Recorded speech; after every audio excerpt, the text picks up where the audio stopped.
to the Community Cats Podcast. Ready? Let's go. Welcome to the Community Cats Podcast. I am your host, Stacy LeBaron. I've been involved helping homeless cats for over 20 years with the Merrimack River Feline Rescue Society. The goal of this podcast is to expose you to amazing people who are improving the lives of cats. I hope these interviews will help you learn how you can turn your passion for cats into action. Today, we are listening to part 2 of our interview with Hannah Shaw, the Kitten Lady. I hope you enjoy the show. Now I'm going to turn the tables a bit, and we are going to talk a bit more about humane education and social media. You have done a fantastic job with social media and reaching out to younger audiences. You're getting recognition in all types of different media. And not that every group out there can aspire to get to that level, but what sort of tips do you have for having a social media program, getting out there and educating your own community, the folks in your backyard, about community cats? Thank you, first of all. I do think that we kind of, as an industry, I don't think we value social media enough. As time is going on, we're seeing that that's how young people are consuming their information. That's where people are getting their worldview from, is from the social media they consume. So I think that it is really smart for groups to be starting to look at their social media more and seeing how they're reaching out to people. Now, one big piece of advice that I have for people is to focus on positive stories. We're learning a lot that's a much better way to connect with people, is to tell positive and uplifting stories. So kind of the days of really sad pictures and things like that, the whole Sarah McLachlan commercial thing, that doesn't really resonate for a young audience. People want to see uplifting stories. So think about everything from like the BuzzFeed type things you see to just like the uplifting videos or stories of transformation. Those are the things that go viral. So I recommend for groups who are interested in getting more involved in social media to really, rather than trying to show everything that you're doing, like pick a few really uplifting stories to focus on and then tell them in a compelling way that people can relate to. And then, of course, taking it to the next step, you want to have a call to action. So not just here's this beautiful story of this transformation of this cat's life, or this really unique story that you're going to find so fascinating, you're going to tag 10 of your friends in it, but also, taking it to the next level to say, here's how you can get involved in your community. Or if you're catering it to people who are already in your community, like, please join us. You can be part of this. Having easy ways for people to then take an action, whether it's a link or even a phone number they can call to get involved with volunteering. I think there's so many ways to tell stories out there, and people love it. People are really looking for solutions to these issues. When you put yourself out there as a resource, I can't believe the amount of questions that I receive every day. My inbox is flooded. I can't even read all of them because I have so many people writing me to say, I found a kitten outside. What do I do? I found cats outside. Are they okay? Which is why, instead of answering each of those individuals one-on-one, I focus on creating resources that anybody can tap into, because then you can help so many more people. So I think social media, it really is the future of being able to communicate with a lot of people at once, but you have to focus on the positives. The other thing I will say is photography is so important. If you're an animal advocate, you have to also be a photographer. I'm sorry to say it for people who are not like tech savvy. That's how we communicate, is through images. So if you are not getting good photos, you're not telling a story. You can have the most compelling story on earth, but if you're not able to tell it through images, then people don't connect to it as much. So those are really like the core of the work that I do is storytelling. It is marketing. It's marketing your story. It's marketing your cause. And you do that through, the narrative that you tell, which should be a positive and uplifting one, and through the images that you provide. So I'm going to dive a little bit deeper in on this because you've touched upon several really interesting points. One, you touched upon the fact that your inbox is full of emails. Therefore, there is the potential for social media to add to your level of work. Yes, absolutely. Oh my God, it's a full-time job. Yeah. So there may be some ways, though, you were talking about sending people to the website. So there are some, not auto respond tools, but there are some tools out there that can help with trying to manage that inflow of emails. And then also you talked about the call to action. And I know that on Facebook, many groups have Facebook pages. And there is a call to action button on the Facebook page that I don't feel like is fully leveraged by many groups. And it's a very simple thing to do. You can even just click it to get it to go to a donate link or a sign up for your e-newsletter or whatever. But definitely, I recommend folks just looking at that call to action button, doing that one little thing can certainly help quite a bit.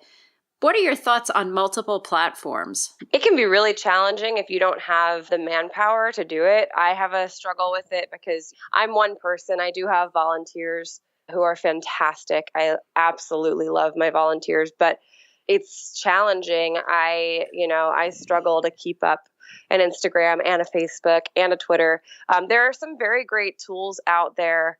There's one it's called, IFTT. I think it's if this, then that, or something like that.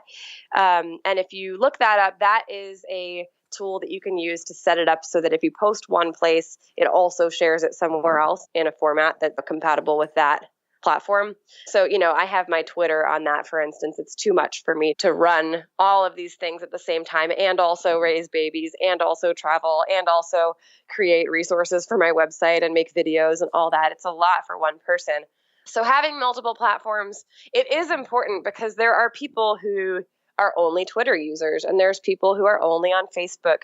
My audiences are definitely different from platform to platform.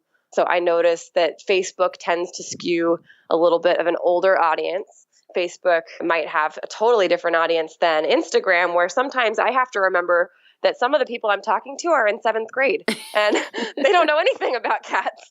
And I'll see comments and go like, well, what does this person know? And then I click their profile and it's like, hi, I'm Micah. I'm a softball player. And I'm like, oh, you're like a child.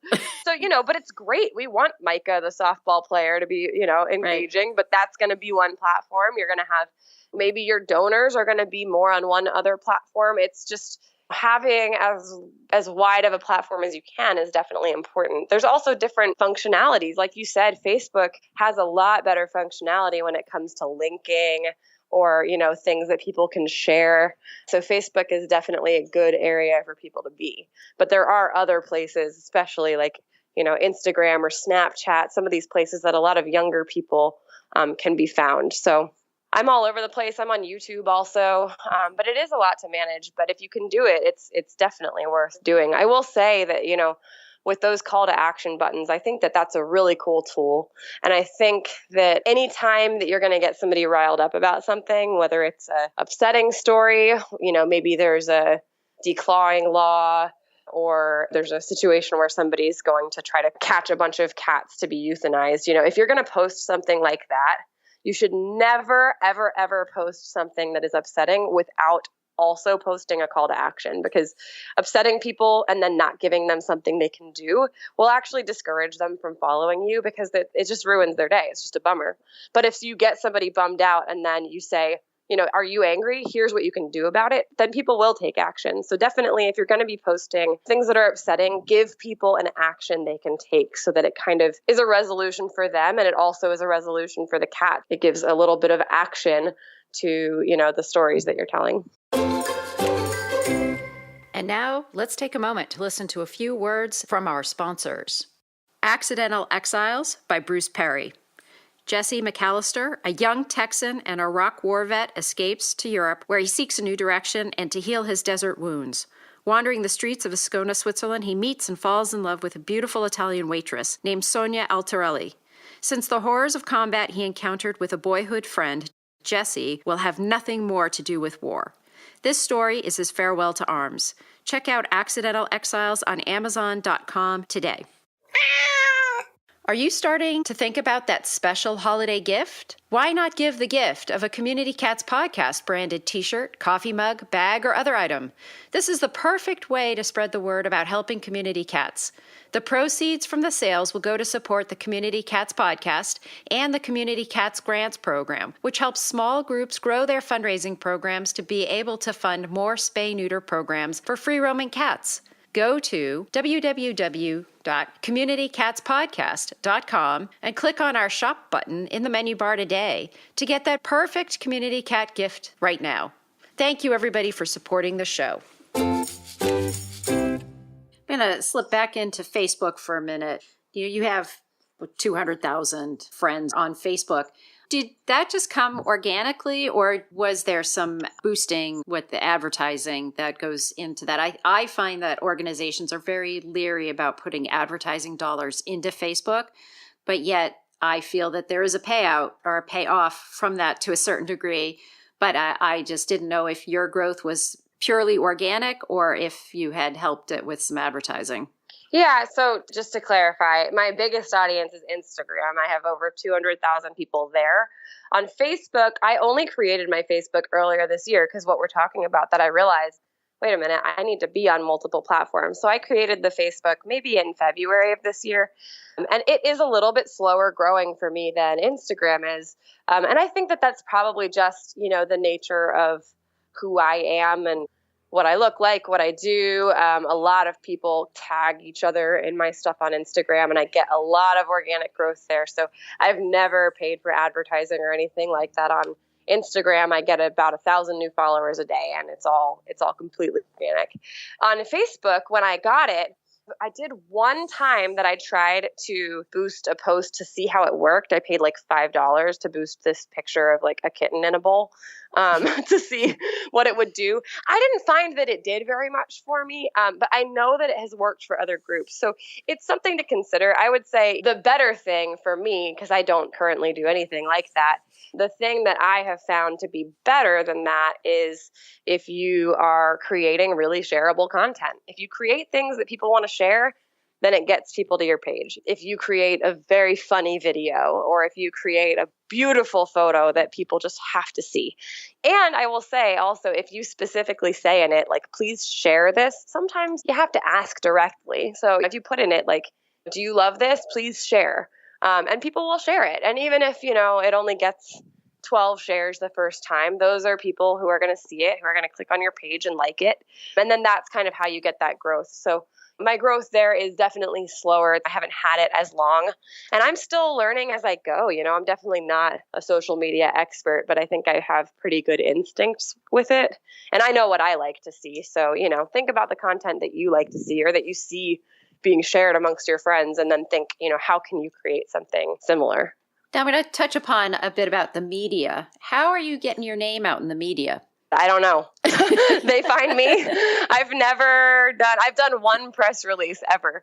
And that was a really special circumstance that was just because I had a story that was so cute that I was like, someone needs to do a story on this.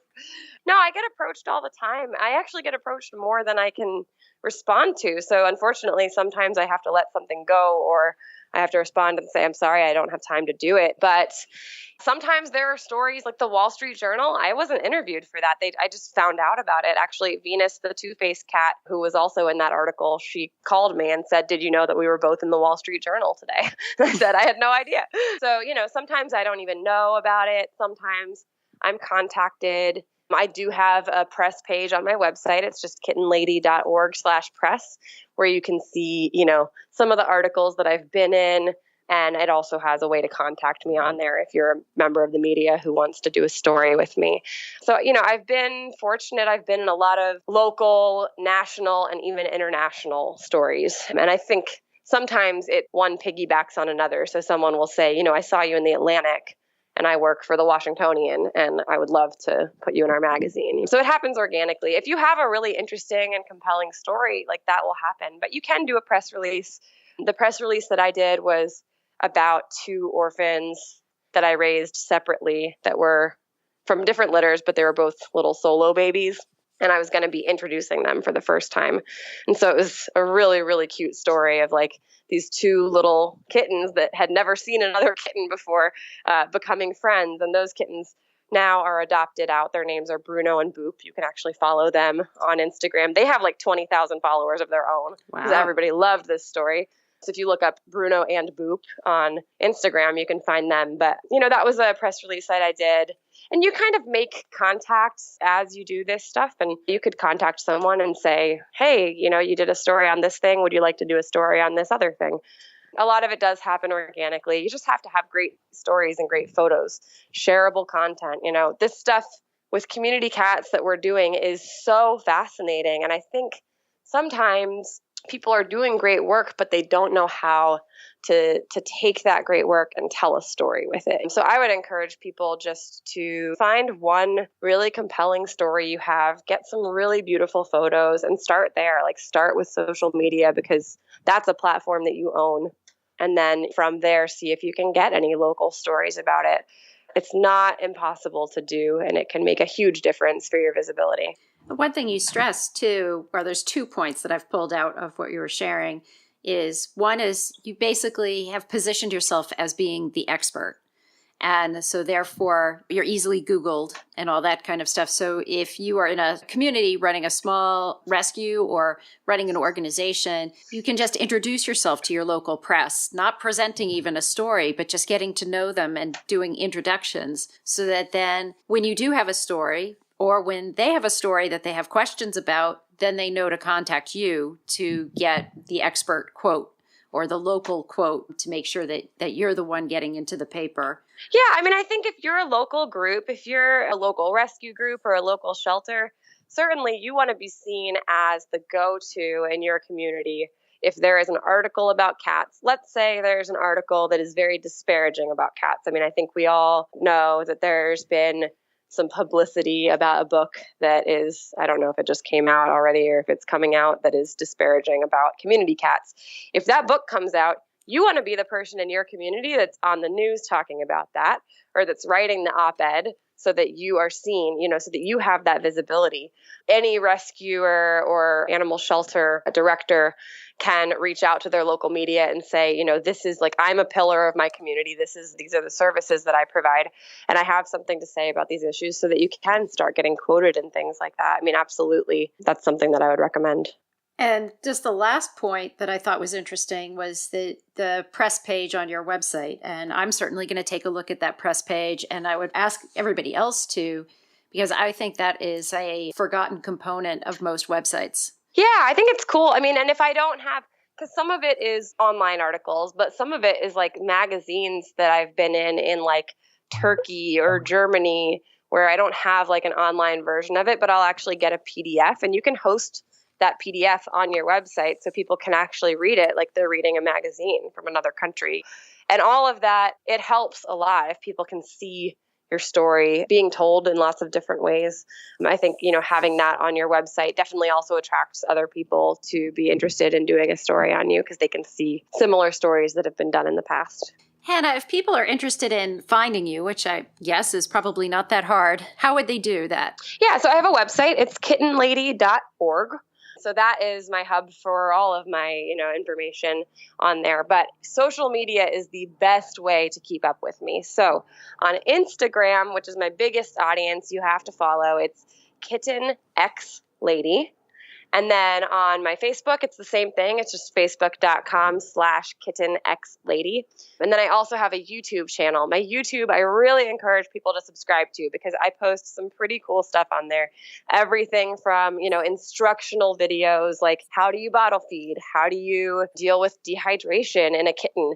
Everything from that to like really fun stuff. Like if you're raising an orphan, but you want to go bowling, how do you do that? Can you take them with you? And then I also post things like last week I was in New York teaching a workshop and I rescued a kitten on the street and I showed how did I safely rescue a kitten without a trap while I was in Brooklyn at midnight, and so I'll show the videos of the day-to-day life of a professional cat lady. Like, what does that look like?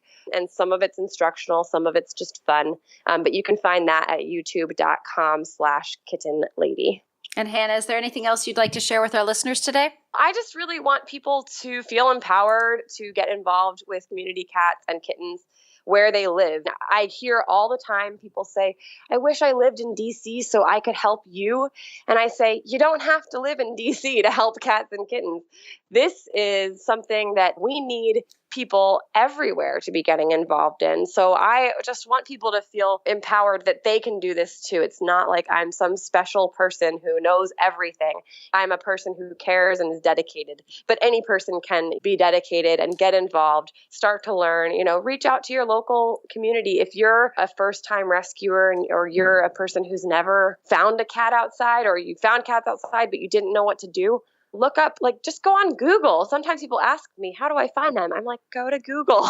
Go to Google, type in where you live and rescue or TNR or shelter, and then go start volunteering, because it takes all of us to make the world a better place for cats and kittens. And every single person can play a part, whether you're trapping or rescuing, fostering, or even just transporting cats or taking photos of them. There's so many ways to help. So that's the one big thing that I try to say, is just personal empowerment to get involved in whatever way you can. Hannah, I want to thank you so much for being a guest on my show, and I hope we'll have you on in the future. Thank you. Thanks for having me. Thank you for listening to the Community Cats podcast. I would really appreciate it if you would go to iTunes, leave a review of the show. It will help spread the word to help more community cats.